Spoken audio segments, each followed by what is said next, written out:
Hello everyone. तो हम आज जा रहे हैं पढ़ने ईआईटी के, जिसका फुल फॉर्म है essence of Indian traditional knowledge, जिसमें हम आज यूनिट 1 पढ़ने जा रहे हैं, जिसको हम 10 मिनट के अंदर पूरा कवर करेंगे। तो इसमें पूरा जो भी आपका एकेडमी का सिलेबस है सब कुछ इंक्लूडेड है, और ये एक थोड़ा आपका माइंड मैप फॉर्मेट में है जो मैं आपको एंड में समझाऊंगा। मैं आपको दिखा दे रहा हूँ एक सेकंड।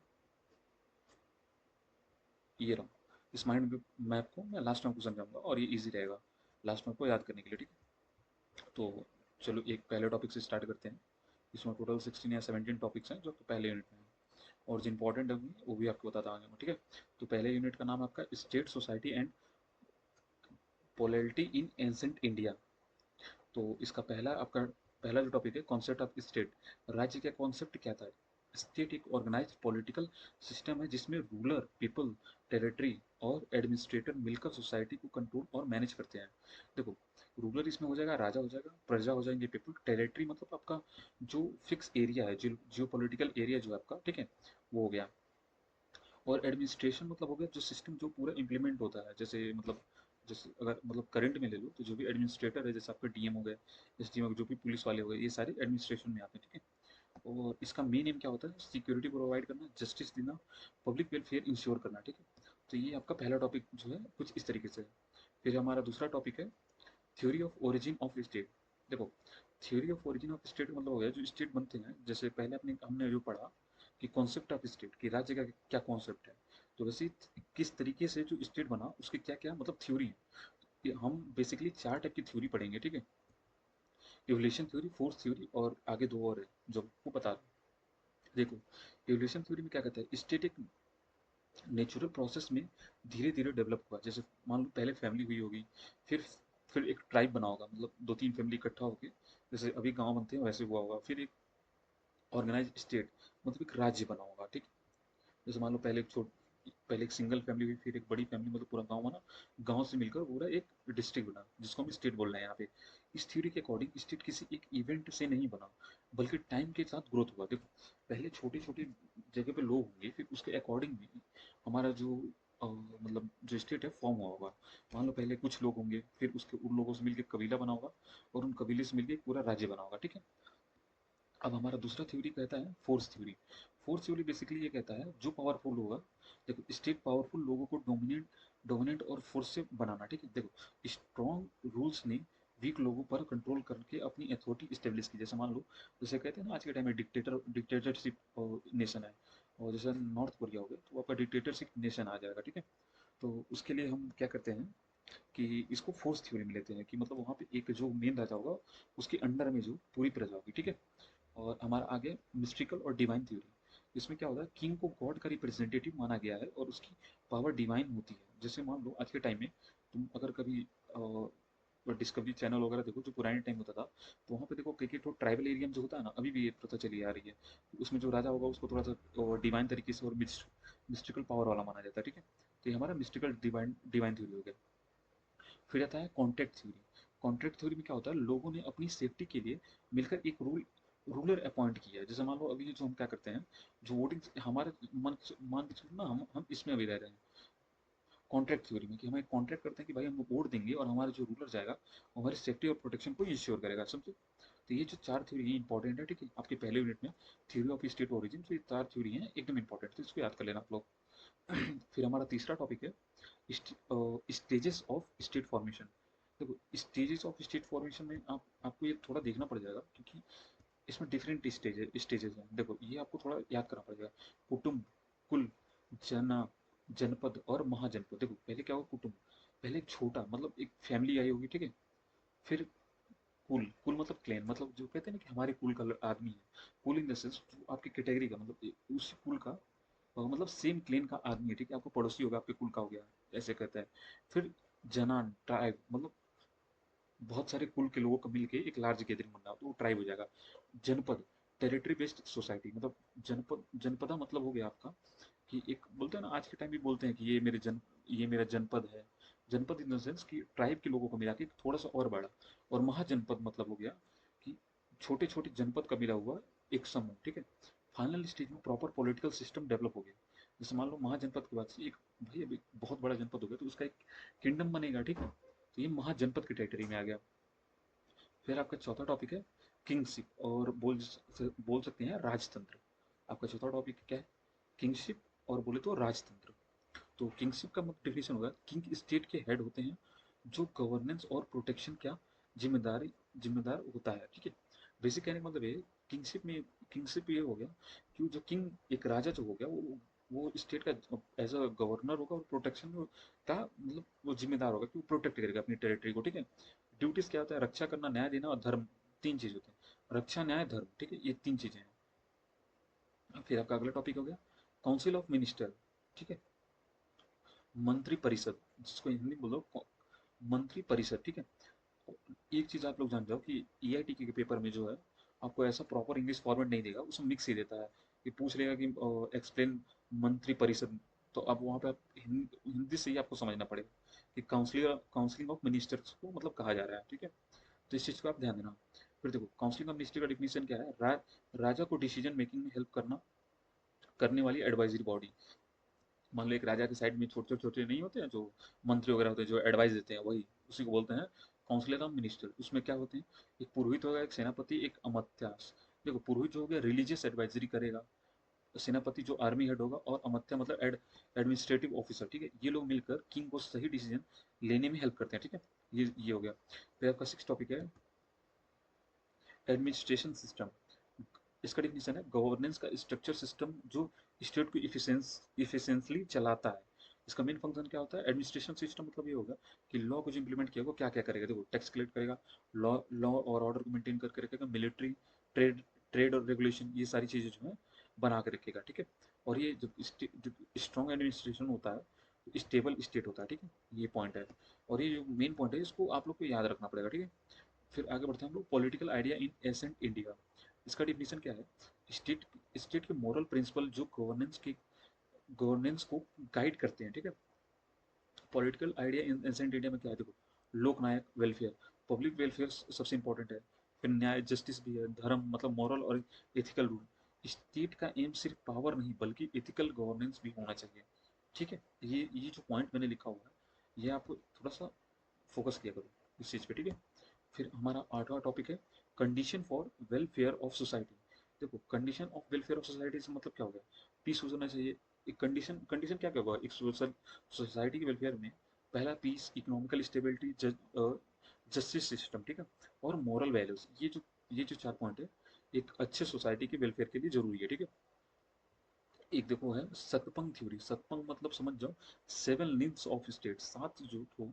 देखो क्या होता है, स्टेट को एक बॉडी माना गया जिसमें सात इसेंशियल पार्ट्स होते हैं। देखो समझो कि मान लो जैसे हमारा बॉडी पार्ट है ना, हाथ, आंख, नाक, कान, मुंह, ऐसे ही स्टेट के सात जो मेन बॉडी है वो है स्वामी जो किंग हो गया, अमात्या मतलब मिनिस्टर, फिर जनपदा मतलब लैंड प्लस पीपल, दुर्गा मतलब सिक्योरिटी, कौशक मतलब कोष मतलब सॉरी कोष मतलब हो गया आपका ट्रेजरी बोले तो मनी, ठीक है। दंड मतलब हो गया आर्मी, मित्रा मतलब हो गया एलाइज, ठीक है। अगर एक भी पार्ट वीक हो गया पूरा स्टेट वीक हो जाता है। आप समझो कि मतलब एक स्टेट है, ठीक है, उसका एक रूलर होगा मतलब किंग हो गया, उसके डिफरेंट किंग के डिफरेंट मिनिस्टर होंगे, ठीक है। उसमें जनपदा मतलब उसकी कुछ जमीन हो गए, उसके कुछ लोग होंगे, फिर उसकी कुछ सिक्योरिटी होंगी, फिर उसका मतलब उस स्टेट का आपके मतलब एक मनी होगा, कोष होगा मतलब, ठीक है। फिर डंडा मतलब हो गया आर्मी, मतलब उस स्टेट का एक आर्मी होना चाहिए। मित्रा मतलब हो गया एलाइज, एलाइज मतलब मान लो एक स्टेट का दूसरा स्टेट एलाइज हो गया, ठीक है। तो ये सारे जो है ये सात जो पार्ट है, ठीक है, और ये बहुत इंपॉर्टेंट है, ठीक है। ये सबसे इंपॉर्टेंट है, आपको ये चीज याद करना पड़ेगा, ठीक है। फिर हम हमारा अगला टॉपिक है सोसाइटी इन एसेंट इंडिया। मतलब पुराने जमाने में कैसे सोसाइटी थी, जिसमें एसेंट इंडिया स्ट्रक्चर और ड्यूटीज बेस्ड थी जो धर्म पर बेस्ड थी। हर पर्सन एक स्पेसिफिक रोल होता था, ठीक है।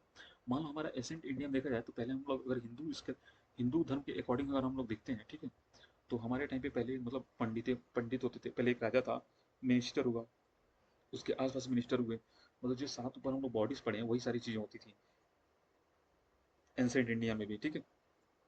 और हर पर्सन का एक अलग अलग रोल रहता था, ठीक है। देखो पुरुषार्थ मतलब हो गया आपके लाइफ के क्या गोल है, मतलब चार गोल है बेसिकली। देखो ह्यूमन लाइफ के चार मेन गोल हैं जो लाइफ को बैलेंस बनाते हैं, ठीक है। पहला क्या? धर्म, अर्थ, काम, मोक्ष बोलते हैं ना हम लोग को। धर्म, अर्थ, काम, मोक्ष। तो देखो धर्म मतलब होगा ड्यूटीज, अर्थ मतलब होगा वेल्थ और लाइवहुड, काम मतलब होगा डिजायर, और मोक्ष मतलब स्पिरिचुअल फ्रीडम, ठीक है। ये चार जो होता है एक आदमी का मतलब गोल ऑफ लाइफ, एक इंसान या किसी चीज का बोले तो राज्य का जितने भी लोग हैं उनका ये मेन गोल होता है, ठीक है। फिर हो गया हमारा अगला टॉपिक है वर्ण शास्त्र। वर्ण शास्त्र का डिफिनेशन क्या है आपका, सोसाइटी को काम काम के बेसिस पर चार क्लास में डिवाइड किया गया, ठीक है। पहला आ गया ब्राह्मण, फिर क्षत्रिय, वैश्य और शूद्र। देखो हम लोग कहते हैं ना कि हम ब्राह्मण थे, तो देखो पहले पहले के टाइम में क्या होता था, वर्ण शास्त्र के अकॉर्डिंग सोसाइटी जो था बटा हुआ था। ये नहीं कि ये कोई मतलब जात वाले हम ब्राह्मण है तो बहुत वो अपने आप को समझते हैं, ऐसा कुछ मतलब नहीं था, ठीक है।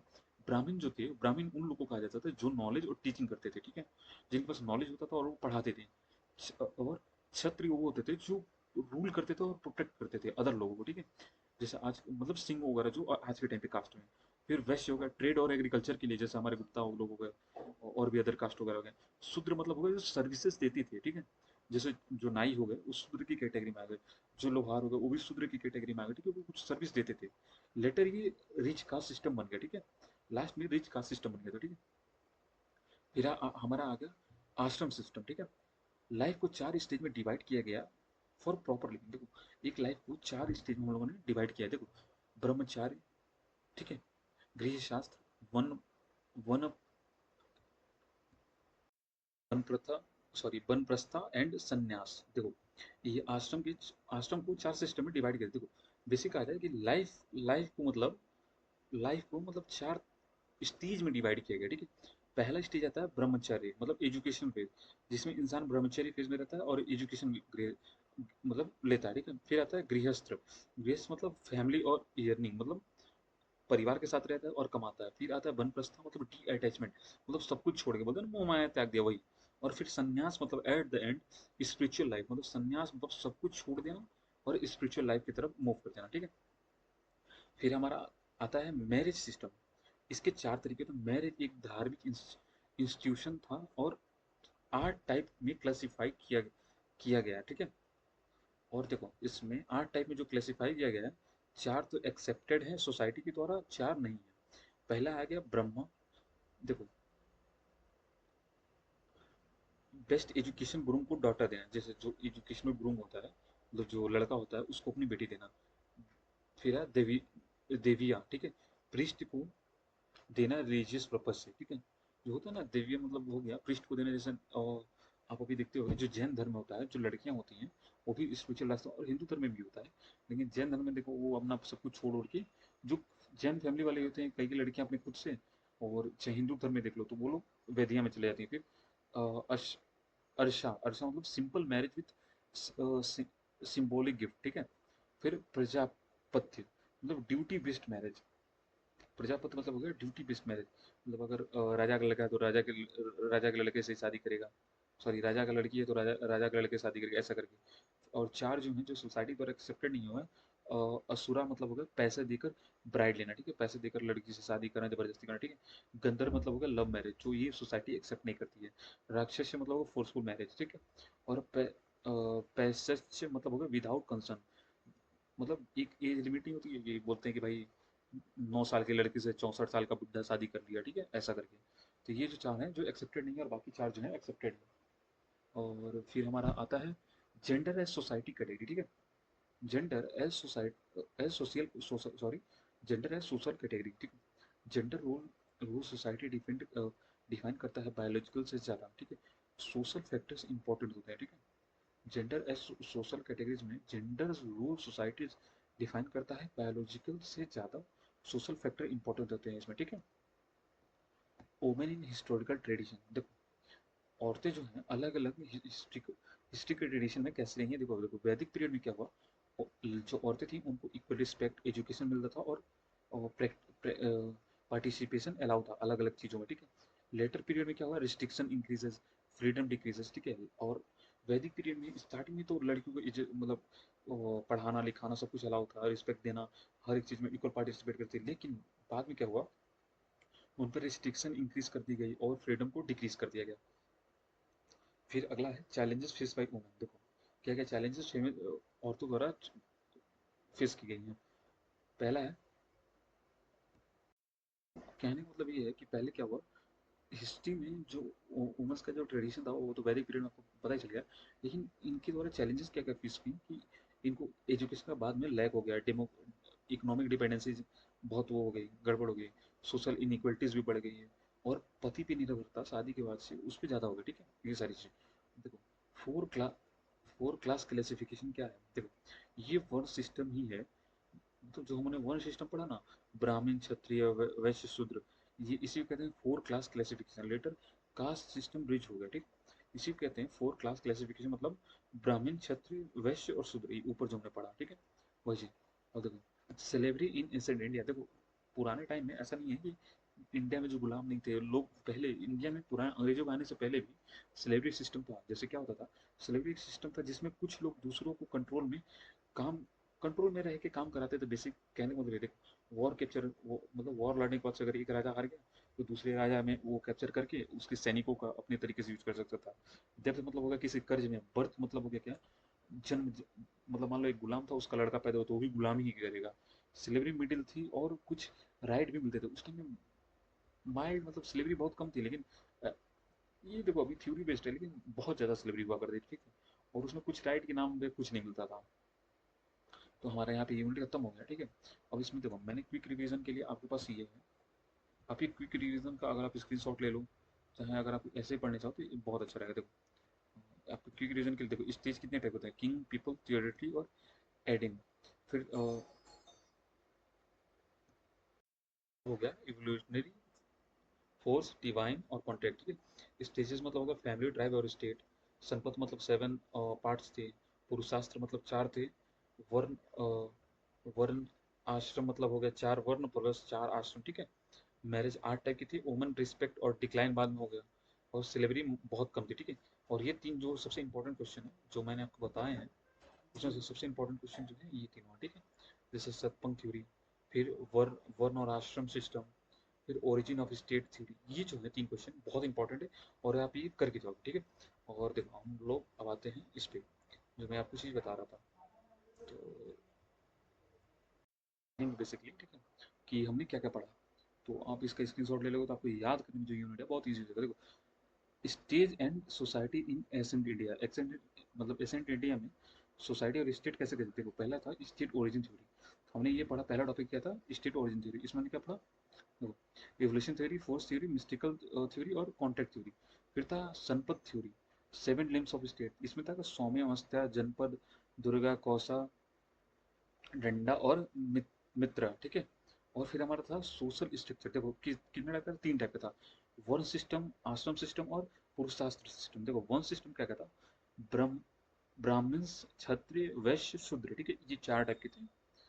फिर आया आश्रम से आश्रम में स्टेज ऑफ लाइफ में क्या था, ब्रह्मचर्य, फिर था गृह शास्त्र, वन प्रथा, फिर संन्यास, ठीक है।